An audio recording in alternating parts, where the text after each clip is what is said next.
ಶಾಲೆಯಲ್ಲಿ ತಂದೆ ತಾಯಿ ಪಾದ ಪೂಜೆ ಮಾಡಿದ ಮಕ್ಕಳು. ಹೌದು, ಇತ್ತೀಚಿನ ದಿನಗಳಲ್ಲಿನ ಕುಟುಂಬಗಳಲ್ಲಿ ತಂದೆ ತಾಯಿ ಸ್ಥಾನ ಗೌಣವಾಗುತ್ತಿದೆ. ಆಧುನಿಕೀಕರಣ, ಜಾಗತೀಕರಣ ಹಾಗೂ ನಾಗರೀಕರಣದ ಈ ದಿನಗಳಲ್ಲಿ ಹೆತ್ತವರ ಮೇಲೆ ಮಕ್ಕಳ ಗೌರವ ಕಡಿಮೆ ಆಗುತ್ತಿದೆ. ಇಂತಹದರಲ್ಲಿ ಈ ಶಾಲೆಯಲ್ಲಿ ಮಕ್ಕಳು ತಂದೆ ತಾಯಿಗಳ ಪಾದ ಪೂಜೆ ಮಾಡಿ ಭಾರತೀಯ ಸಂಸ್ಕೃತಿ ಸಂಸ್ಕಾರವನ್ನು ಎತ್ತಿ ಹಿಡಿದಿದ್ದಾರೆ. ಅಷ್ಟಕ್ಕೂ ಅದು ಎಲ್ಲಿ ಅಂತೀರಾ? ಹಾಗಾದರೆ ಈ ಸ್ಟೋರಿಯನ್ನು ನೋಡಿ. ಮಕ್ಕಳಿಗೆ ತಂದೆ ತಾಯಿಯಲ್ಲಿ ಪೂಜನೀಯ ಭಾವನೆಗಳಿಗೆ ಧಕ್ಕೆ ಆಗಿರುವುದನ್ನು ಮನಗಂಡ ಬೆಳಗಾವಿ ಜಿಲ್ಲೆಯ ಚಿಕ್ಕೋಡಿ ತಾಲೂಕಿನ ಕಲ್ಲೋಳ ಗ್ರಾಮದ ಸರ್ಕಾರಿ ಪ್ರಾಥಮಿಕ ಕನ್ನಡ ಶಾಲೆಯ ಸಿಬ್ಬಂದಿ ಮಕ್ಕಳಿಂದ ತಂದೆ ತಾಯಿಗಳಿಗೆ ಪಾದಪೂಜೆ ವಿಶಿಷ್ಟ ಕಾರ್ಯಕ್ರಮ ಆಯೋಜಿಸುವ ಮೂಲಕ ಗಮನ ಸೆಳೆದಿದ್ದಾರೆ.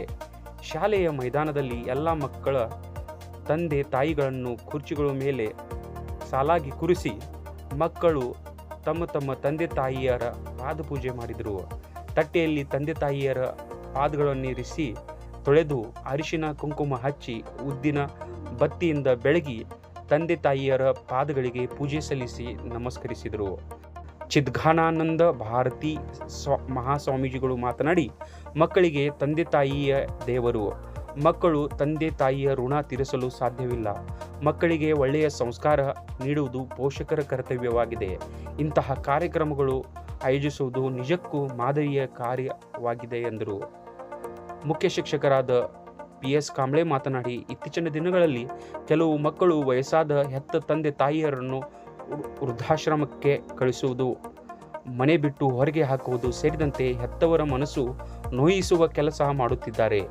ಇಂತಹ ಭಾವನೆ ದೂರ ಮಾಡಲು ಮಕ್ಕಳಿಗೆ ಬಾಲ್ಯದಲ್ಲಿಯೇ ತಂದೆ ತಾಯಿಯರ ಬಗ್ಗೆ ಪೂಜನೀಯ ಭಾವನೆ, ಗೌರವ ಮೂಡುವಂತೆ ಮಾಡಲು ನಮ್ಮ ಶಾಲೆಯಲ್ಲಿ ಇಂತಹ ಅಪರೂಪದ ಮತ್ತು ವಿಶಿಷ್ಟ ಕಾರ್ಯಕ್ರಮ ಆಯೋಜನೆ ಮಾಡಿದ್ದೇವೆ ಎಂದರು.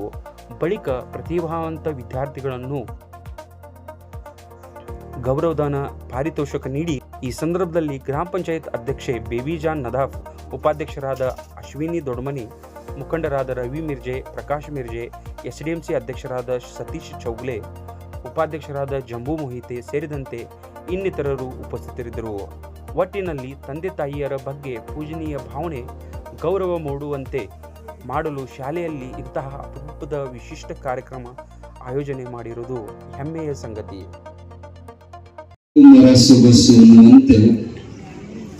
ಸಮಾಜದೊಳಗೆ ಹಿರಿಯರು ಕಿರಿಯರು ಕೂಡಿದ್ರೇನೆ ಆ ಸಮಾಜಕ್ಕೆ ಒಂದು ಭವ್ಯವಾದ ಕಳೆ ಬರ್ತೈತೆ. ಇವತ್ತು ಎಲ್ಲ ಮುದ್ದು ಮಕ್ಕಳಿಂದ ತಂದೆ ತಾಯಿಯ ಪಾದ ಪೂಜೆ ಮಾಡುವಂತ ಒಂದು ಸುಂದರ ಕಾರ್ಯಕ್ರಮ ಇದು. ಒಂದು ಡೆಮೋ ಅಂದ್ರೆ ತೋರಿಸಿಕೊಡೋ ಪ್ರಾತ್ಯಕ್ಷಿಕೆ.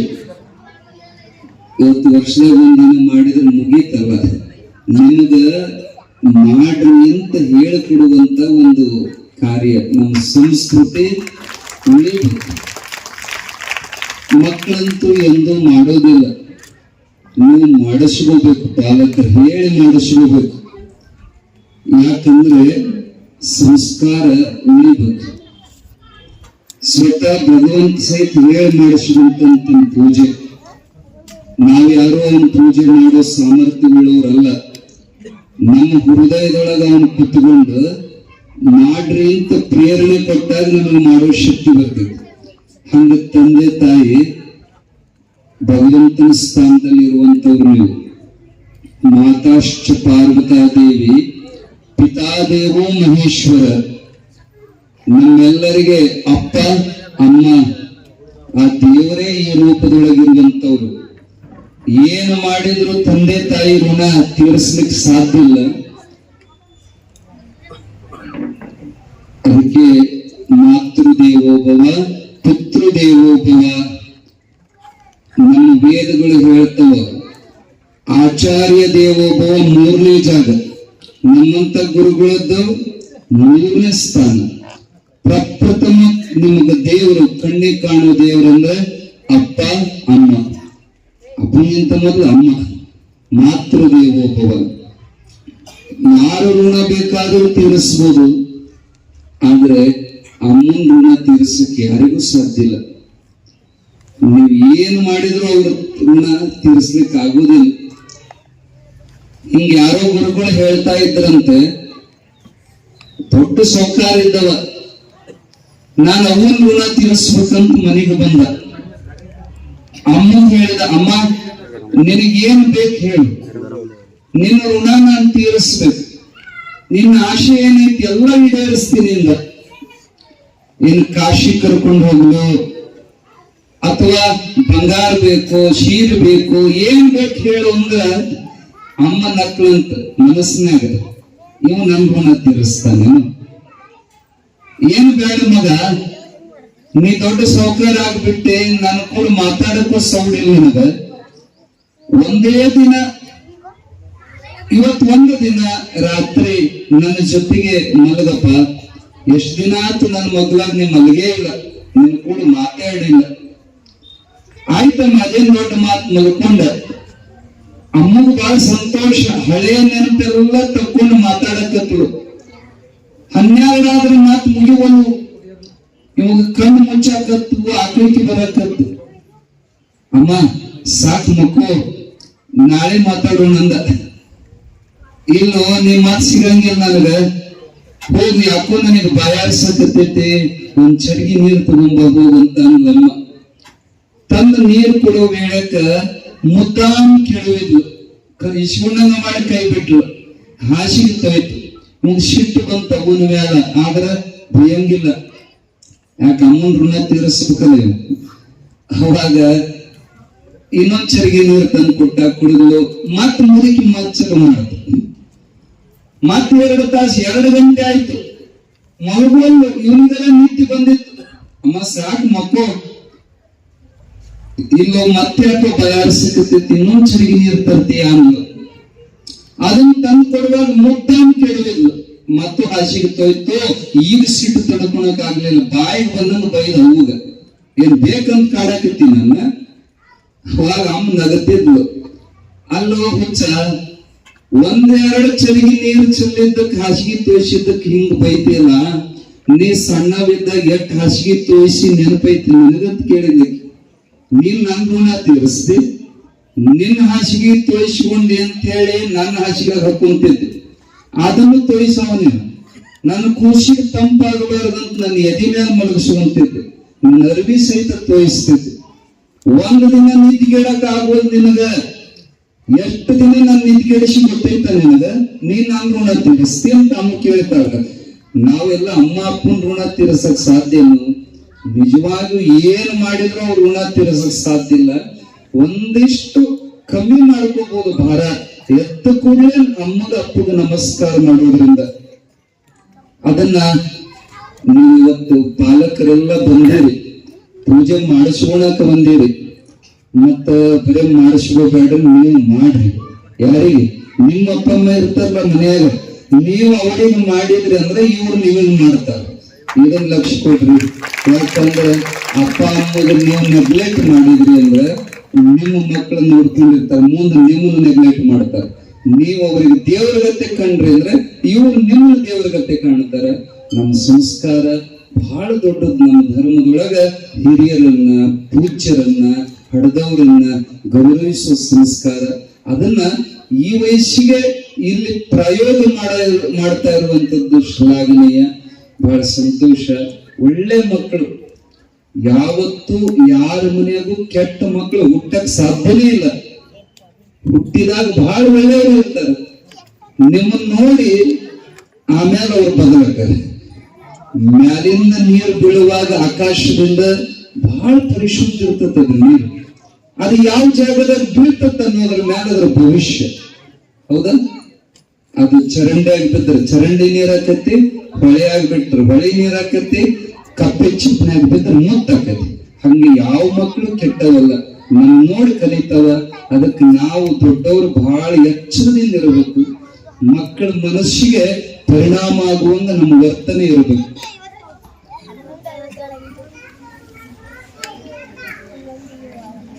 ನಾವು ಸಮಾಜದೊಳಗೆ ಸ್ವಾಮಿಗಳು ಬಹಳ ಎಚ್ಚರ ಇರ್ಬೇಕು. ಯಾಕೆ ಎಲ್ಲರ ಕಣ್ಣು ನಮ್ಮ ಮೇಲೆ ಇರ್ತಾವ. ಊರಾಗ ಹಿರಿಯರಾದವ್ರು ಏನ್ ಮ್ಯಾಲ ಕುಂತಾರ, ಇವ್ರು ಬಹಳ ಎಚ್ಚರ ಇರ್ಬೇಕು. ಯಾಕೆ ಊರವರೆಲ್ಲ ಇವ್ರು ನೋಡ್ತಿರ್ತಾರ. ನಮ್ಮ ಎರಡೇ ಕಣ್ಣು, ನಮ್ ನೋಡೋ 1000 ಕಣ್ಣು. ಹಂಗ ಅಪ್ಪ ಅಮ್ಮ ನೀವು ಬಹಳ ಎಚ್ಚರಿರ್ಬೇಕು.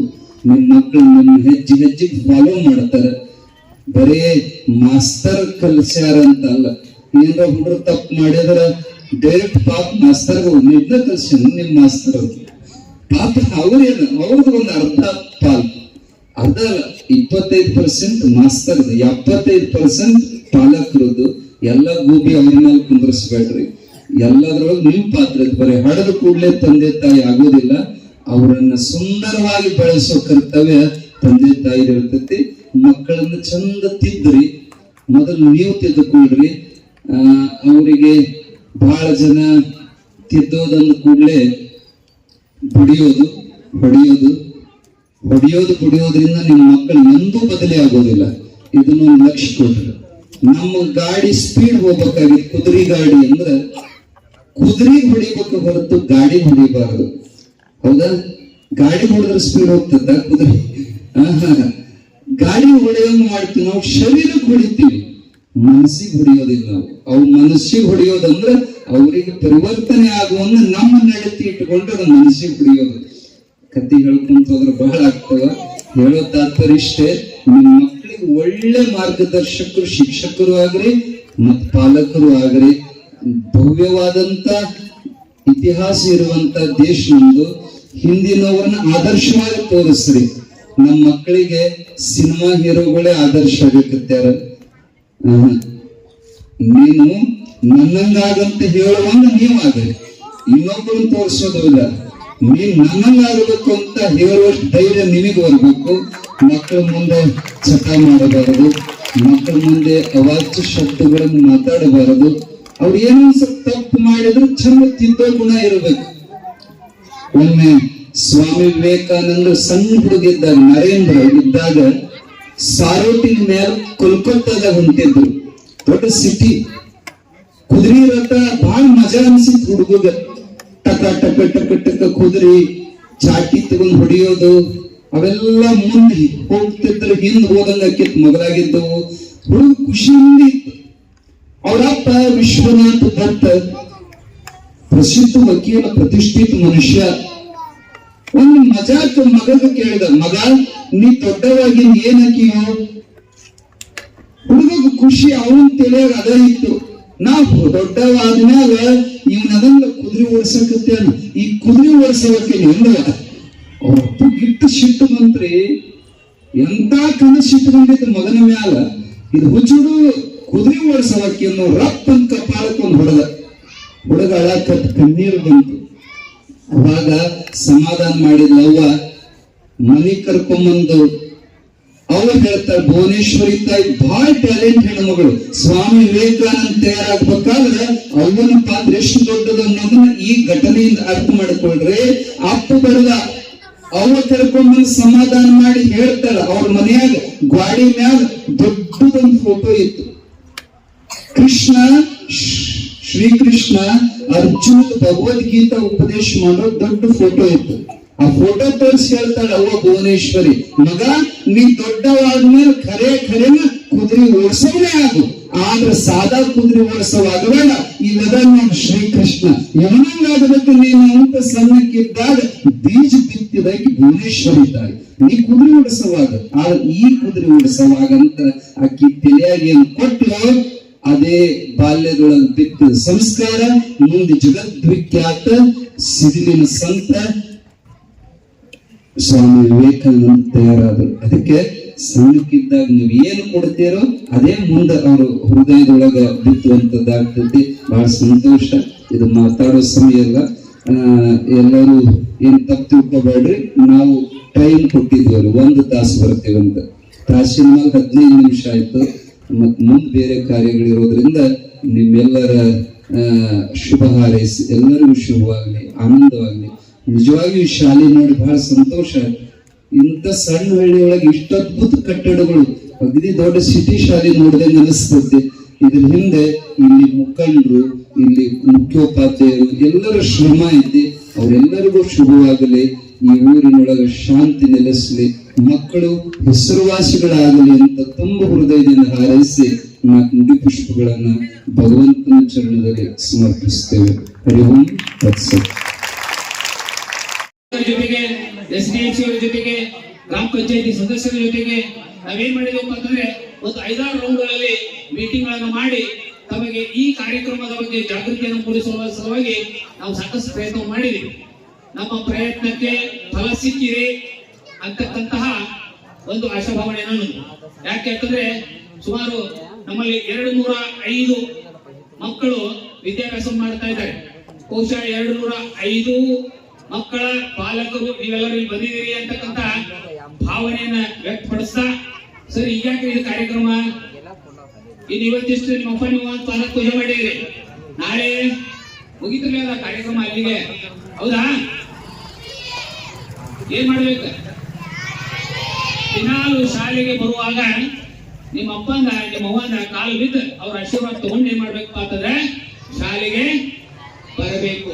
ಇದು ಒಬ್ಬ ಆದರ್ಶ ವಿದ್ಯಾರ್ಥಿಯ ಲಕ್ಷಣ. ಕಾರ್ಯಕ್ರಮ ಇತ್ತು, ಆ ದಿವಸ ಪಾದ ಪೂಜೆ ಮಾಡಿದೀವಿ, ಹೋಗಿದ್ದೀನಿ. ಮುಂದಿನ ಸಲ ಮತ್ತೆ ಯಾವಾಗ ಬರ್ತೈತೆ ಅವಾಗನ ಮಾಡೋದು ಅಂತ ತಿಳ್ಕೊಂಡು ಈ ಭಾವನೆ ಮಕ್ಕಳಲ್ಲಿ ಇರಬಾರದು. ಮಕ್ಕಳಲ್ಲಿ ಒಳ್ಳೆಯ ಸಂಸ್ಕೃತಿ, ಸಂಸ್ಕಾರ, ಸದ್ವಿಚಾರ ಈ ಮಾತುಗಳನ್ನು ಹೇಳುವಾಗ ನಾವೆಲ್ಲ ಈಗ ನೋಡಾಕತ್ತೀವಿ, ಟಿವಿ ಒಳಗ, ಪೇಪರ್ ಒಳಗ ಸುದ್ದಿ ನೋಡಾಕತ್ತೀವಿ.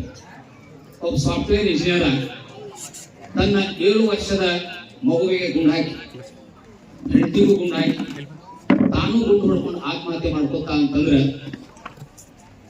ಅವನು ಸಾಫ್ಟ್ವೇರ್ ಇಂಜಿನಿಯರ್. ಅಮೆರಿಕಾದಂತಹ ದೊಡ್ಡ ದೇಶದೊಳಗ ಒಂದು ಒಳ್ಳೆಯ ಉದ್ಯೋಗದೊಳಗೆ ಇರ್ತಕ್ಕಂತಹ ಅವನ ಮನಸ್ಸು ಅಷ್ಟ್ಯಾಕೆ ವಿಕಸಿತ ಆಯ್ತು? ನಾವೆಲ್ಲ ಅನೇಕ ಪೇಪರ್ಗಳು ಕೇಳ್ತಿರ್ತೀವಿ. ಶಾಲಾ ಕಾಲೇಜುಗಳ ಮುಂದೆ ಯುವಕರ ತಂಡ ಕುಡಿದು ಅಲ್ಲಿ ಇಲ್ಲಿ ಬಾಟ್ಲಿ ಗ್ಲಾಸ್ ಬಿಸಾಕಿ ಇಡೀ ವಾತಾವರಣವನ್ನೆಲ್ಲ ಕಳಿಸಿದ್ರು. ಯಾರು ನಾವು ಕಳಿಸಿದ್ವಿ? ನಿಮ್ಮಪ್ಪ ನಿಮ್ಮವ್ವ ನಮ್ಮಪ್ಪ ನಮ್ಮವ್ವ ನಮಗೆ ಎಲ್ಲ ಕಳಿಸಾರ ಇಲ್ಲ. ಮತ್ತೆ ಹಿಂಗೆ ಯಾಕಾಗ್ಲಾಗತ್ತೈತಿ ಇದು? ಬನ್ನಿ ನೋಡಿದ್ರಿ ಎಲ್ಲರೂ, ಅವ ಮೈಸೂರಿನೊಳಗ ಒಂದು ಪ್ರತಿಷ್ಠಿತ ಬಡಾವಣೆ ಒಳಗ ಇರ್ತಕ್ಕಂತಹ ಒಬ್ಬ ಒಳ್ಳೆ ಸರ್ಕಾರಿ ನೌಕರಿ ಒಳಗೆ ಇರ್ತಕ್ಕಂಥವ್. ಆ ಒಂದು ಅಪಾರ್ಟ್ಮೆಂಟ್ಸ್ ಒಳಗ ಅವನು 3 ಫ್ಲಾಟ್ ಅದಾವಂತ. ಮನೆ ಮುಂದ ಏರ್ ಕಂಡೀಷನ್ 3 ಕಾರ್ಗಳು ಅದಾವಂತ. ಅವ್ ಏನ್ ಮಾಡಿದ್ರೆ ಬಹಳ ವಿಷಯ ಅಗದಿ ಬಹಳ ಹೊಸ ಹಳಿ ಸುದ್ದಿ ಇದೆ. ಒಂದು ವಾರ ಹಿಂದಗಡೆ ಬಂದಿರ್ತಕ್ಕಂಥ ಸುದ್ದಿ. ತನ್ನ ಹೆಂಡತಿನ ಕೊಂದಾನ. 16 ವರ್ಷದ ಕೂಸರಿ ಹುಡುಗ್ರಿ PUC ಗೆ ಇರ್ತಕ್ಕಂಥ ಹುಡುಗ ಅವನನ್ನು ಕೊಂದಾನ, ಹೆಂಡತಿನ ಕೊಂದಾನ, ಅವನು ಕೊಂದಾನ, ತಾನು ಆತ್ಮಹತ್ಯೆ ಮಾಡ್ತಾನ. ಇದೆಲ್ಲ ಸ್ವಲ್ಪ ಎಲ್ಲರೂ ನಾವು ನಿಂತು ವಿಚಾರ ಮಾಡ್ಬೇಕಲ್ಲ. ನಾವೇನ್ ಮಾಡಕತ್ತೀವಿ? ದುಡ್ಡು ಬೇಕಾದಷ್ಟು ಖರ್ಚ ಆಗತ್ತೆ. ಆ ಡ್ರೆಸ್ ತಗೋತಿ ತಗೋ, ಈ ಸಾಲಿ ಬೇಡ, ಆ ಸಾಲಿ, ಯಾವ ಸಾಲಿ ಪ್ರತಿಷ್ಠಿತ ಶಾಲೆ ಆಗಲಿ ಖಾಸಗಿ ಶಾಲೆ, ಲಕ್ಷಾಂತರ ರೊಕ್ಕ ಖರ್ಚು ಮಾಡಿ ಅವರಿಗೆ ವಿದ್ಯಾಭ್ಯಾಸವನ್ನು ನೀಡ್ತಾ ಇದ್ದೀವಿ. ಬಟ್ ಅವರಿಗೆ ನಾವು ಸಂಸ್ಕೃತಿ ಸಂಸ್ಕಾರವನ್ನ ಕಲಿಸಲಿಕ್ಕೆ ಎಲ್ಲೂ ಹೇಳುತ್ತಾ ಇದ್ದೀವಿ. ಇವತ್ತು ಎಷ್ಟೋ ಜನ ಮಕ್ಕಳು ತಮ್ಮ ತಂದೆ ತಾಯಿಗಳನ್ನ ಆಶ್ರಮದಲ್ಲಿ ಹೋಯ್ತು ಬಿಟ್ಟು ಅದೆಲ್ಲ ವ್ಯವಸ್ಥೆಯನ್ನು ನೀವು ಮಾಡ್ಕೊಡ್ರಿ, ನಾವು ವಿದೇಶದೊಳಗ ಗಂಡ ಹೆಂಡತಿ ಆರಾಮಾಗಿರ್ತೀವಿ ಅಂತಕ್ಕಂಥ. ಅಲ್ರಿ, ಅವ್ರನ್ನೆಲ್ಲ ನೀವು ಈ ರೀತಿಯಾಗಿ ಬೆಳೆಸ್ತಿರ್ಲಿಲ್ಲ ಅಂತಂದ್ರೆ ಅವರೆಲ್ಲ ವಿದೇಶಕ್ಕೆ ಹೋಗಕ್ ಸಾಧ್ಯ ಆಗ್ತಿತ್ತೇನೋ? ಇಷ್ಟೆಲ್ಲ ಶಾಲೆ ತಗೊಳಕ್ ಆಗ್ತಿತ್ತೇನೋ? ಇಲ್ಲ. ನೀವು ಅವ್ರಿಗೆ ರೊಕ್ಕ ಕೊಟ್ರಿ, ಅವ್ರಿಗೆ ಡ್ರೆಸ್ ಕೊಟ್ರಿ, ಅವ್ರಿಗೆಲ್ಲ ಬೇಕು ಬೇಡಗಳನ್ನೆಲ್ಲ ಕೊಟ್ರಿ. ಬಟ್ ಏನ್ ಕೊಡ್ಲಿಲ್ಲ? ಮಕ್ಕಳಲ್ಲಿ ಸಂಸ್ಕೃತಿ, ಸಂಸ್ಕಾರ ಮತ್ತು ಸದ್ವಿಚಾರ ಇವುಗಳನ್ನು ಕೊಡ್ಲಿಕ್ಕೆ ನಾವೆಲ್ಲೋ ಎಡುತ್ತಾ ಇದ್ದೀವಿ. ಅದಕ್ಕಾಗಿ ಇವತ್ತಿಷ್ಟೆಲ್ಲ ಸಮಾಜದೊಳಗ ವಿಪ್ಲವಗಳು, ಆಘಾತಕಾರಿ ಸುದ್ದಿಗಳು ಜರುಗ್ತಾ ಇವೆ. ಅದಕ್ಕಾಗಿ ಈಗ ಏನಾಗ್ಯದ, ಇನ್ನು ಮುಂದೆ ಬರ್ತಕ್ಕಂಥ ಪೀಳಿಗೆ ಆದ್ರೂ ಕೂಡ ಸಂಸ್ಕಾರ ಸಂಪನ್ನವಾದಂತಹ ಪೀಳಿಗೆ ಆಗಬೇಕು. ತಂದೆ ತಾಯಿಗಳಿಗೆ, ಗುರು ಹಿರಿಯರಿಗೆ, ಊರಿನ ಹಿರಿಯರಿಗೆ ಅವ್ರು ಏನಪ್ಪಾ ಅಂತಂದ್ರೆ ಗೌರವವನ್ನು ಕೊಡ್ತಕ್ಕಂತಹ ಮಕ್ಕಳಾಗಿ ಬೆಳಿಬೇಕು ಅಂತಕ್ಕಂಥ ದೃಷ್ಟಿಯಿಂದ ಮಕ್ಕಳಲ್ಲಿ ಈ ಒಂದು ಗುಣಗಳು ಬೆಳಿಬೇಕು. ಪಾಲಕರಲ್ಲಿ ಅವರ ಜವಾಬ್ದಾರಿಗಳೇನು? ಅವ್ರ ಜವಾಬ್ದಾರಿಗಳು ಏನೇನು? ನಾವು ಬರೀ ಹಾಡಿದ್ರೆ ಆಯ್ತು. ಸಪ್ತಪದಿ ಅಂತ ತಿಳ್ಕೊಂಡು ಮದುವೆ ಆಗುವಾಗ ಸಪ್ತಪದಿ 7 ಏನಪ್ಪಾ ಅಂತಂದ್ರೆ ಪದಿಗಳ ಸಪ್ತಪದಿಗಳು ಕುಳಿತಿರ್ತಾರೆ.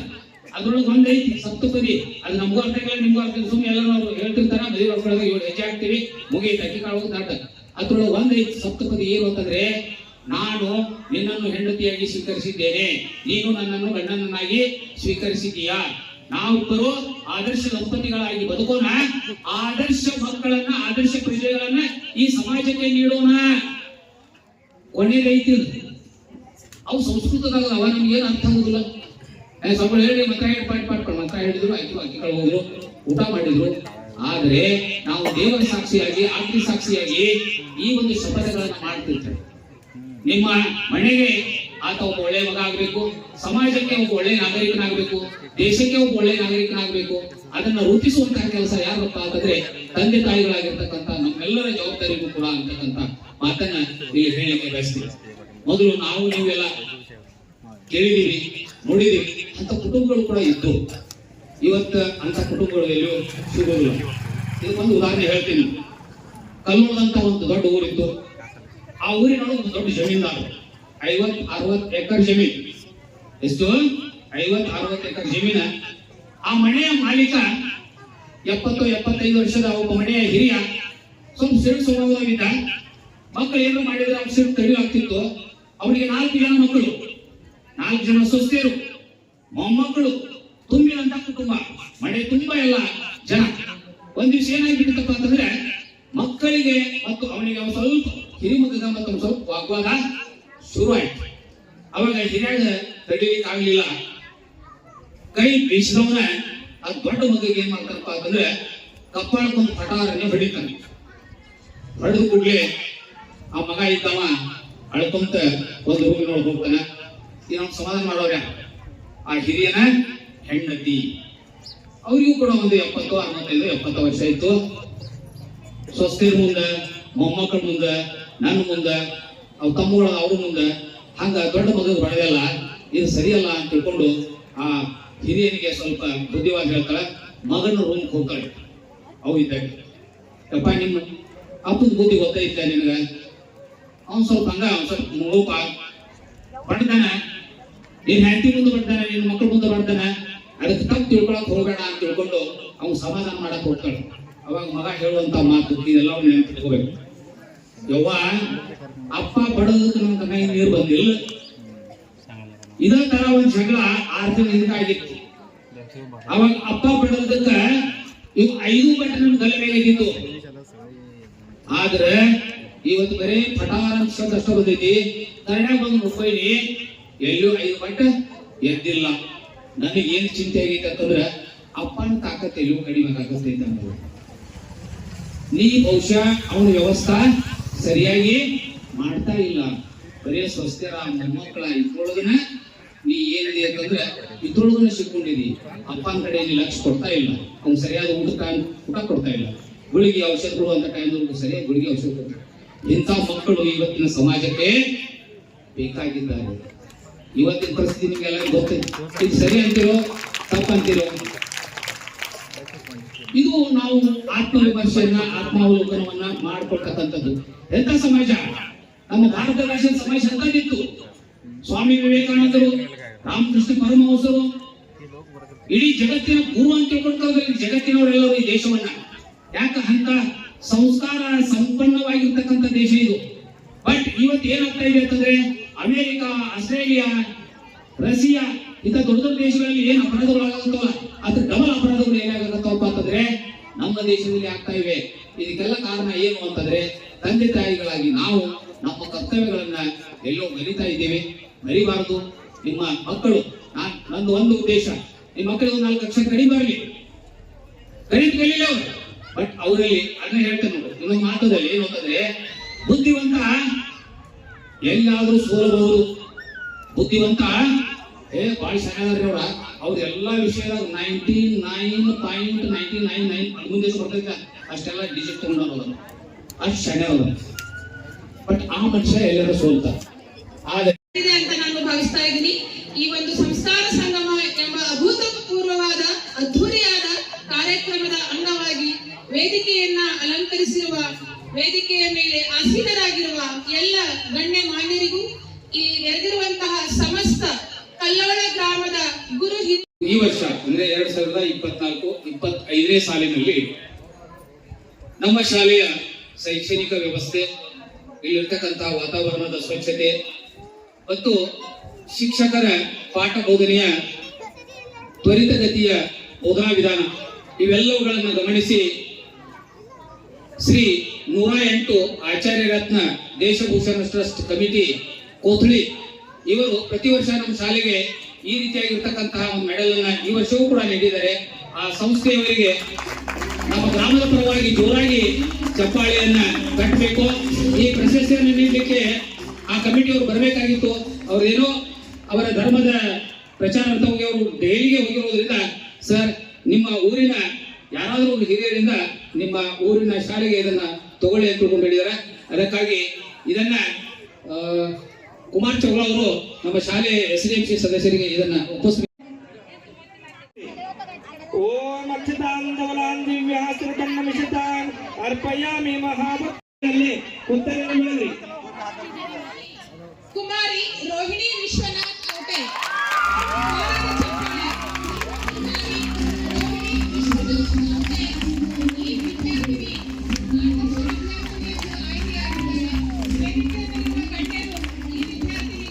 ವರ್ಷದ ಹಾಸ್ಟೆಲ್ ಆದರ್ಶ ವಿದ್ಯಾರ್ಥಿ. ಈಗ 2 ವರ್ಷದಿಂದ ನಾವು ಈ ಬಹುಮಾನವನ್ನ ಪ್ರಾರಂಭ ಮಾಡಿದ್ದೇವೆ. ಇದು 2ನೇ ವರ್ಷ. 2024-25ನೇ ಸಾಲಿನ ಹಾಸ್ಟೆಲ್ ಆದರ್ಶ ವಿದ್ಯಾರ್ಥಿ ಎಂದು ಎಲ್ಲರೂ ಕೈಲಿ ಒರೆಸ್ರಿ. ತಂದೆ ತಾಯಿ ಕೈಯಲ್ಲಿ ಒರೆಸಿ ಕಣ್ಣಿಗೆ ಹಚ್ಕೊಂಡ್ರಿ. ಅಲ್ಲಿ ಸಕ್ರಿ ಇದ್ರೆ ಸಕ್ರಿ ಒಂದ್ ಸ್ವಲ್ಪ ಅಲ್ಲೇ ತೆಳಗ್ ಬಿಡ್ರಿ. ಅಲ್ಲಿ ಸಕ್ರಿ ಏನಿಲ್ರಿ ಎಲ್ಲರೂ. ಇಲ್ಲಾಂದ್ರೆ ಹಂಗ ತಂದೆ ತಾಯಿ ಪಾದಗಳು ಹಿಡ್ಕೊಂಡು ನಮಸ್ಕಾರ ಮಾಡ್ರಿ.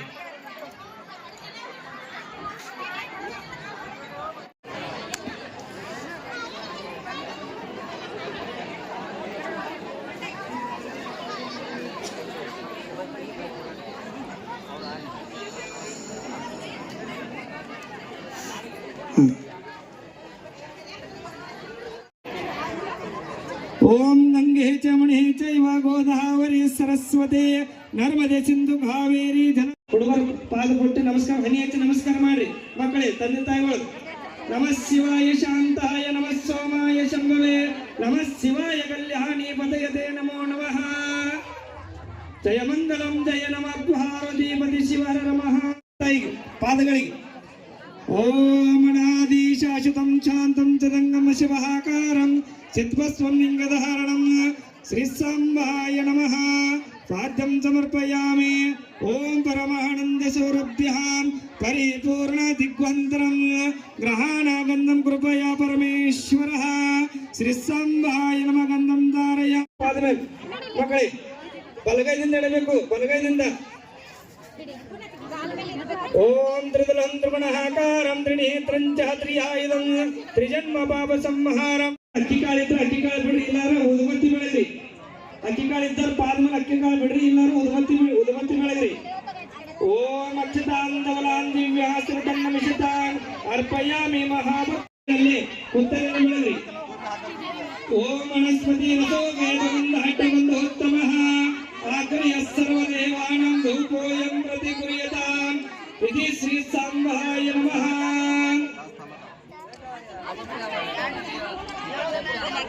ಉದುಮತ್ತಿ ಬೆಳಗ ಜಿತು ದಿನಕರ್ ಅವರು, ಉಜ್ವಲ ಬೇನೂರ್ಕರ್.